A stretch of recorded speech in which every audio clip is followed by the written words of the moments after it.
Hello and welcome back to the Exceleration Netcast.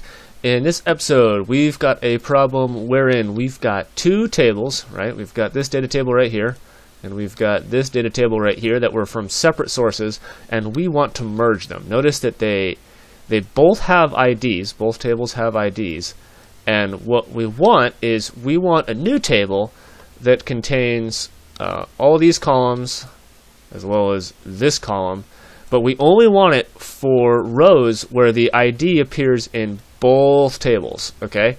So it's not just that like we want all these rows and we want to expand out that way, and rows that don't exist over here just are blank. We want a new table where the ID has to appear in both tables. This is called an inner join.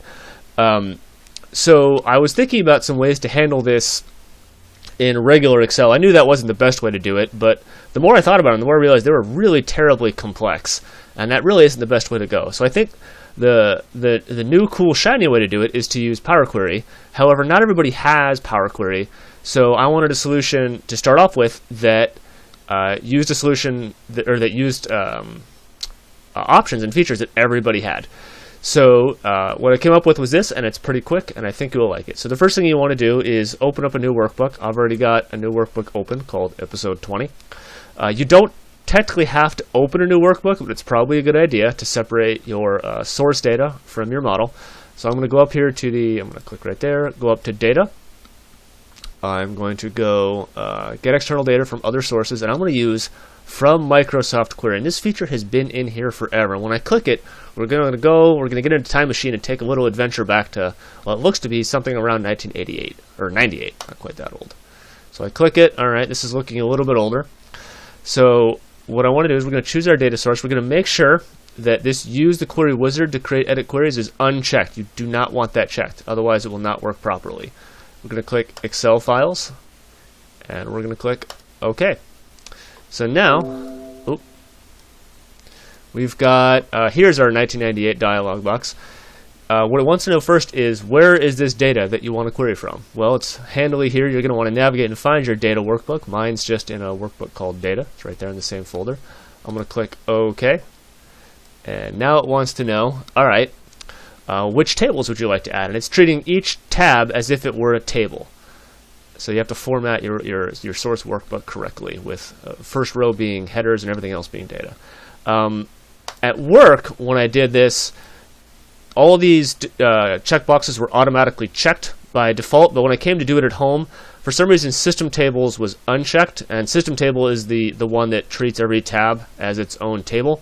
So you're gonna, if you don't see anything, you come in here and just click that. Hit OK. All right, so we're going to add both tables. We're going to hit Add. Click on that one. Hit Add. And we're going to hit Close. All right, I'm going to drag this up here so everybody can see it. There we go. Okay, and the process at this point is pretty easy. What I'm going to do is I'm going to come here, make sure that I can see ID in both tables. If there's a bunch of columns, I can scroll. I'm just going to grab it, drag it over the other ID, and let go. And that's going to define a join. And by default, most joins are inner joins in this particular application. But if you want to double check, and I always want to double check, I'm going to double click on the actual line itself that represents the join. I'm going to come in here, and these two options down here are left joins. But this first one, which is the one we want, is an inner join, which means we're only going to return tables where the ID appears in here in this table and in this table. So I'm going to hit Close. So at this point, there's a couple ways to do it. I'm going to start by bringing the ID into the query. And for that, I'm just going to left-click and drag, which is a perfectly fine way to do it. Another way you could do it is to grab the name and drag it here to the new blank column header. That works just fine. Or you can also just double-click. And I'm going to add phone as well. And if I had a ton of records, I'd probably only get a preview, but since there's so few records, I could see them all right here. And this is exactly what I want. And notice, this is pretty important, that you see Linda here twice, and you might think, oh, that's a mistake. That means this program has done something incorrectly, because we've got a duplicate. But that's not the case. What actually happened is her phone number appeared twice in the storage data, probably because she got a new phone number. And this is pretty important because if you were to try and do this in regular Excel, you would probably miss that, and you would end up probably with her old phone number and not her new phone number. Okay, so the final step is we're going to go up here to File. We do not have to save it. What we're going to do is return data to Microsoft Excel.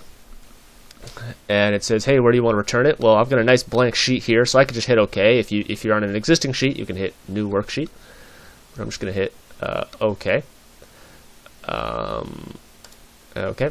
And now I've got the data I want. Now keep in mind, when you click on this data, if you go up here to Design, over here it says Unlink. This is a live table, right? So every time I hit refresh, it's actually going to go find that old workbook and re-import the data. Which is good if I want to do things like save over that old file with new data and have this automatically update. That's great. It's bad if I accidentally delete the source file and then I hit refresh and I get an error here. So if you want this to be static, you can hit the unlink button. If you like it being dynamic, when you update the old workbook, you just come in here to this new workbook and you hit refresh and it'll automatically re-query the data. Okay, that's it. Nice and easy. I hope that was helpful, and I will see you next time.